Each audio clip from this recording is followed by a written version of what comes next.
Yo, Meena, welcome back to the new video of this channel, Anime Sucks. So guys, today's video's topic is Gojo and the Curse of the Strongest. Satoru Gojo undoubtedly strongest character है jujutsu Kaisen में। जब से Gojo को series में introduce करवाया है तभी से गोजो पॉपुलर रहा है, क्योंकि वो एक स्टाइलिश टीचर है जिसके पास लिमिटलेस और 6 आईज जैसी इनक्रेडिबल पावर्स हैं। और ये चीजें ऐसी हैं जिसे एनिमी कम्युनिटी वाले ओवरपावर्ड कैरेक्टर से ज्यादा पसंद करते हैं। और जैसे जैसे सीरीज आगे बढ़ रही है, गोजो का कैरेक्टर और भी फेमस हो रहा है क्योंकि उसकी और स्टोरी सामने आ रही है।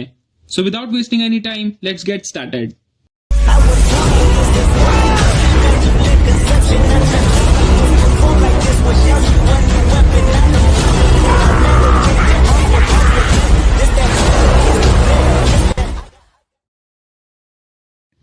400 सालों में पहली बार लिमिटलेस और 6 आईज जैसी पावर्स के साथ गोजो के पैदा होने की वजह से जुजुत्सु वर्ल्ड में पावर का बैलेंस शिफ्ट हो गया है।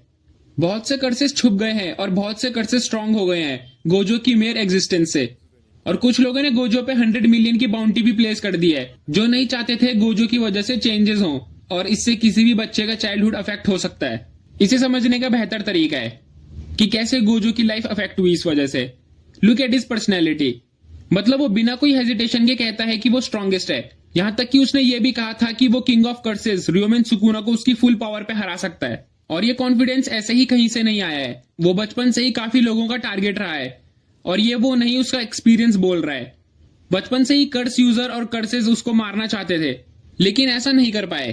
और इतना सब होने के बाद बंदा सोचेगा कि वो स्ट्रॉन्गेस्ट है। बचपन से ही असैसिनेशन से घिरा हुआ बंदा, और अब वो इतना पावरफुल हो चुका था कि वो घूरने मात्र से ही लोगों को डरा देता है। ये भी एक कला है जो गोजो के पास है, और गोजो को भी यह बात पता है। गोजो को उस मोमेंट से पता था जब वो पैदा हुआ था कि वो दूसरों से अलग है, और इससे बंदे को लगता ही है कि वो अकेला सा है। लकीली वो एक फ्रेंड भी बना लेता है बाद में, जिसको वो अपने इक्वल समझता है। गोजो के जुजुत्सु हाई में बिताए साल उसकी लाइफ के बेस्ट मोमेंट्स थे। आफ्टर ऑल उसे यहीं अपना बेस्ट फ्रेंड मिला था, सुगुरु गेत्तो। गेत्तो पहला बंदा था गोजो की लाइफ में जो गोजो को चैलेंज करता था, और गोजो उसकी रिस्पेक्ट भी करता था। उन्होंने कई मिशंस किए साथ में और स्ट्रॉन्गेस्ट बने। उनकी स्ट्रेंथ इतनी यूनिक और ग्रेट थी कि मास्टर तेंगेन ने उन्हें असाइन किया प्रोटेक्ट और डिलीवर करने के लिए स्टार प्लेटिनम वेसल रिको आमेनाई को, ताकि वो खुद मर्ज हो सके उसके साथ। और वो आमेनाई को प्रोटेक्ट और डिलीवर करने में फेल हो गए, जिससे उनके पाथ में इम्पैक्ट पड़ा। और उसके बाद तोजी फुशिगुरो के साथ बैटल में गोजो की अवेकनिंग हुई, जिसकी वजह से वो होल अनदर लेवल पर पहुंच गया, और अब कोई भी बंदा उसके बराबर नहीं था, नॉट इवन गेत्तो। और अब गोजो को अकेले मिशंस पे जाने दिया जाता था, और वो ज्यादातर बड़े बड़े मिशंस ही करता था। और इस बीच गेत्तो और भी कर्स को खाकर पावरफुल हो रहा था। कर्सेस को खाने और आमेनाई को बचाने में नाकामयाब रहने की वजह से गेत्तो की बॉडी में टोल पड़ने लगा, और वो इस मोमेंट पे पहुंच गया जहां उसका सब्र का बांध टूट गया और अलग पाथ पे निकल पड़ा, जहां पर वो सारे नॉन सॉर्सरर्स को फिनिश करना चाहता है परमानेंटली। आमेनाई को खोने और अपने दोस्त को गलत रास्ते पर जाने से ना रोक पाने की वजह से गोजो की लाइफ काफी अफेक्ट हुई। आमेनाई में गोजो ने खुद को देखा, जिसे पैदा होते ही एक जिम्मेदारी सौंप दी गई बिना उसकी मर्जी के, क्योंकि गोजो भी कुछ ऐसा ही था बचपन से, और उसे काफी दिक्कतें झेलनी पड़ी थी।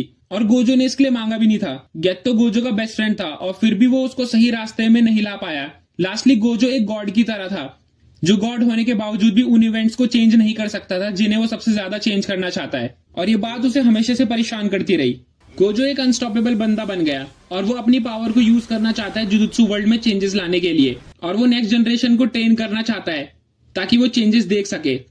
एज अ टीचर उसने अपने हर मिशन को सक्सेसफुली पूरा किया है, जबकि उसके हायर अप्स उसे हर बार रोकने की कोशिश करते थे। जब भी कोई गड़बड़ होती, हायर अप्स कहते गोजो की रिस्पॉन्सिबिलिटी है। अगर गोजो अगेंस्ट जाना चाहे उनके, तभी भी गोजो की रिस्पॉन्सिबिलिटी है। और गोजो ने हर बार हर मिशन पर अपनी जान दांव पर लगाई है। गोजो का अकेलापन उसके पढ़ाने के तरीके में भी दिखता है। फॉर एग्जाम्पल, वो मेगुमी को बताता है कि जुजुत्सु सॉर्सरर सोलो खेलता है, और जब मरता है तभी भी सोलो ही मरता है। और ये बताते हुए वो अपनी फीलिंग्स को भी नहीं छुपा पाया। मेगुमी कहता है कि वो कभी भी गोजो के लेवल तक नहीं पहुंच पाएगा। सच तो ये बात है कि ये नजरिया उस बंदे का है जो पीक पर पहुंच चुका है और अकेला है। जब सातोरू गोजो को इंट्रोड्यूस कराया गया था, तब वो सिर्फ एक कैरेक्टर था जिसके पास सेटिस्फाइंग एबिलिटी है। हाउएवर टाइम के साथ साथ वो इससे ज्यादा बन गया। गोजो को सबसे पावरफुल होने का कर्स मिला है। वो गॉड है जो अपनी पावर से चेंजेस करने में केपेबल नहीं है। गोजो भले ही स्ट्रॉन्गेस्ट है, पर उसके ऊपर बर्डन है लोनलीनेस का, जो कुछ लोग ही समझ पाएंगे। So that is it all for today, and मिलते हैं नेक्स्ट वीडियो में। Till then, bye bye. अब यहां से जल्दी चल, मुत्तू लेटरिंग में फंस गया, बाहर निकालना है उसे।